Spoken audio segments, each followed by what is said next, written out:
Vous êtes en direct, bienvenue sur Entre nos cultures avec Thierry Tougeron et je suis aujourd'hui au lycée Vieljeu et suis à la rencontre d'Éric Bertrand, un auteur que vous connaissez pour l'avoir vu plusieurs fois sur nos ondes, pour son dernier roman que je vais appeler polar, mais il va nous préciser Le sang d'Ossian. Éric Bertrand, bonjour.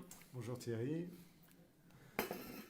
Alors je vous présente ce dernier roman qui est en effet un polar. Je me suis essayé dans ce genre particulier que je ne pratique pas habituellement. C'est un roman qui nous permet de parcourir l'Écosse derrière un personnage notamment qui s'appelle Ossian, qui nous renvoie à l'ancienne Écosse, une Écosse marquée par tout un univers de légendes, mais aussi par l'histoire et toutes les tragédies qui ont marqué ce pays. Et donc j'ai trouvé que pour parler de l'Écosse, le biais du polar était peut-être le meilleur moyen pour rentrer en profondeur dans ce pays, et notamment dans les Highlands. Alors, comme tu l'as précisé, on n'a pas l'habitude de te voir dans le genre du polar, puisque tu es professeur de lettres en lycée, mais tu écris beaucoup de théâtre, tu écris aussi des romans sur la chanson, beaucoup de choses. Qu'est-ce qui t'a fait venir au polar finalement, aujourd'hui?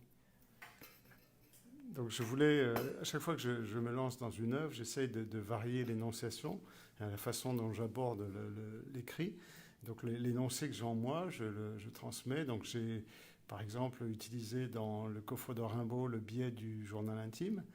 Pour celui-là, je trouvais vraiment que le polar correspondait bien à ce message que je voulais faire passer dans mon histoire, avec des personnages qui renvoient à l'histoire profonde des Highlands et toute cette tragédie qui marque ce pays, notamment dans le grand nord de l'Écosse, puisque l'histoire se situe sur un axe qui va d'Inverness, donc on est déjà au cœur des Highlands, jusqu'aux îles Orcades.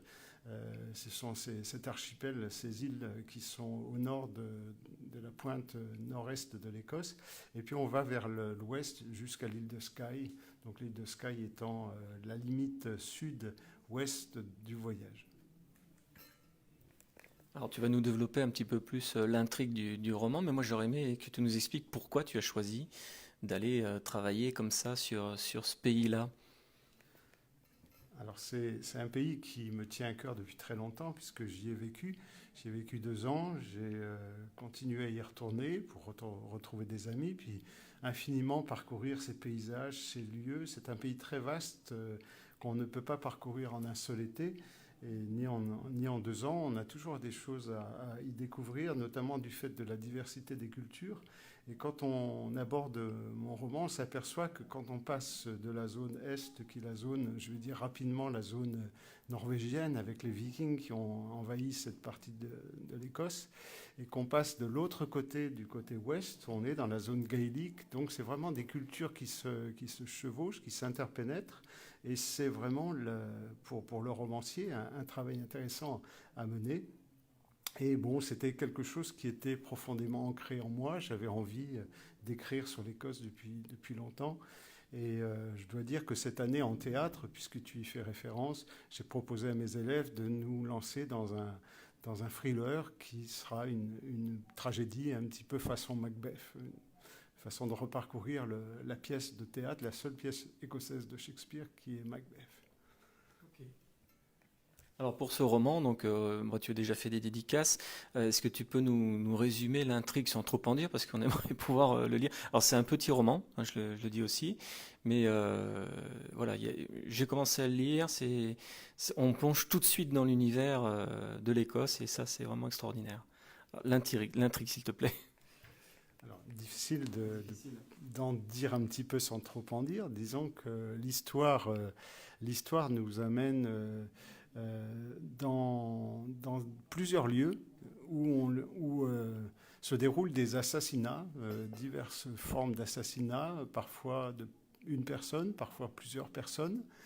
Et on se demande qui est le coupable. C'est-à-dire qu'on a en différents lieux sur une même journée et dans la nuit une série, une vague d'assassinats, une sorte d'attentat programmé par une figure qu'on ignore encore.